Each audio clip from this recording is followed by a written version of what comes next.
Halo, kami dari kelompok 3 kelas 7C akan mempersembahkan video podcast yang bertema Aku Cinta Indonesia. Perkenalan anggota: Alexander Mikael, Audriana Diamoni, Yosapem Alfred,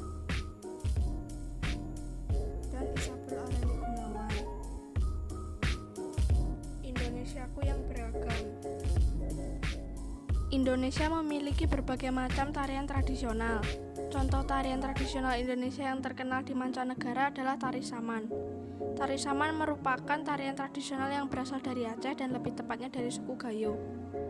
Tari saman ini telah dikenal dunia dan telah mengharumkan nama Indonesia karena tari saman pernah memenangkan penghargaan Best Performance Award yang telah diraih oleh Perhimpunan Pelajar Indonesia atau PPI pada World Unit Festival tahun 2013 di University of Leeds.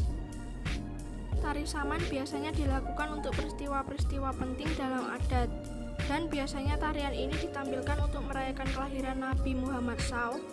Syair dalam tarian saman menggunakan bahasa Gayo. Tari saman didirikan dan dikembangkan oleh Syekh Saman, yaitu seorang ulama yang berasal dari Gayo di Aceh Tenggara. Tari saman ditetapkan UNESCO sebagai daftar representatif budaya Takbenda warisan manusia.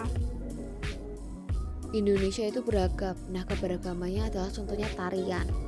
Tarian itu ada tarian tradisional, tarian modern. Lalu contoh tarian tradisional yaitu tari kecak, tari jaipong, dan masih banyak lagi. Lalu contoh tarian modern yaitu tari merak dan tari nguri, dan masih banyak lagi. Di sini aku akan menjelaskan salah satu tarian tradisional yaitu tarian kecak. Tarian ini berasal dari Pulau Bali. Lalu tarian ini menceritakan tentang pewayangan khususnya untuk cerita Ramayana yang dipertunjukkan dengan seni gerak dan tarian. Tarian ini dimainkan oleh laki-laki yang duduk membentuk lingkaran, lalu mereka mengucapkan kata-kata cak secara berulang kali pada saat kedua lengan mengangkat ke atas untuk menggambarkan kisah Ramayana pada saat Kera membantu Rama melawan Rahwana. Tarian ini itu tidak ada iringan musiknya.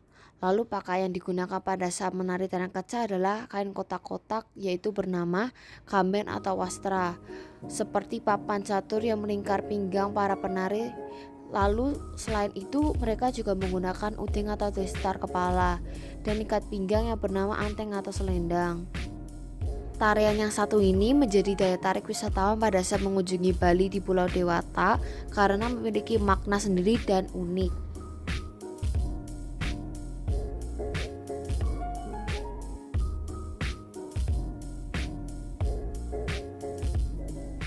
Di negara Indonesia ini terdapat makanan tradisional yang beragam dan memiliki banyak kandungan gizi.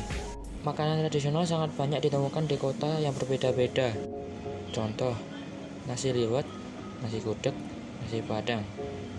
Nasi liwet memiliki kandungan gizi yaitu protein, karbohidrat, lemak, kalsium, fosfor, dan zat besi. Nasi gudeg memiliki kandungan gizi yaitu energi, protein, lemak, air, mineral, karbohidrat.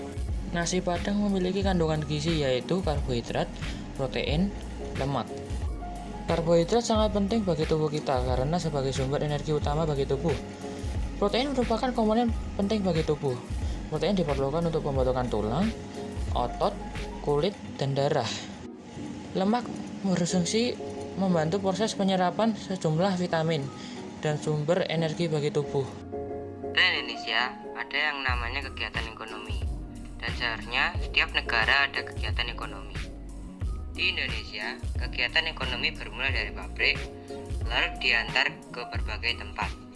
Contohnya pada pabrik tahu, proses pembuatan tersebut dimulai dengan pemeliharaan bahan baku kedelai, rendaman, penggilingan, pemasakan, penyaringan, penggumpalan, pencetakan, dan penguningan. Proses pembuatan tahu ini merupakan proses yang umum dilakukan oleh masyarakat pengrajin tahu.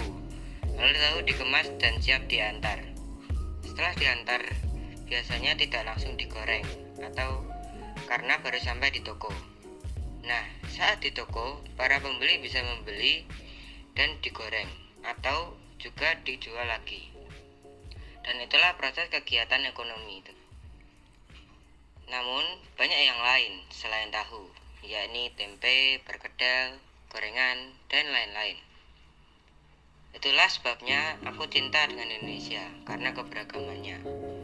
Oh iya, dan makanan khasnya masih banyak loh, apalagi kegiatan ekonominya. Walaupun kegiatan ekonomi tidak hanya membuat makanan ya. Dalam artikel di atas, mencintai budaya Indonesia bisa dilakukan dengan mudah. Kita harus mencintai Indonesia karena kita adalah tunas-tunas bangsa. Terdapat banyak sekali keragaman di negara Indonesia ini, maka kita harus melestarikan dan mencintai keragaman dan budaya Indonesia. Dengan begini kita bisa melestarikan budaya Indonesia agar tetap lestari dan mencerminkan budaya bangsa. Mungkin itu yang bisa kami sampaikan. Sampai jumpa.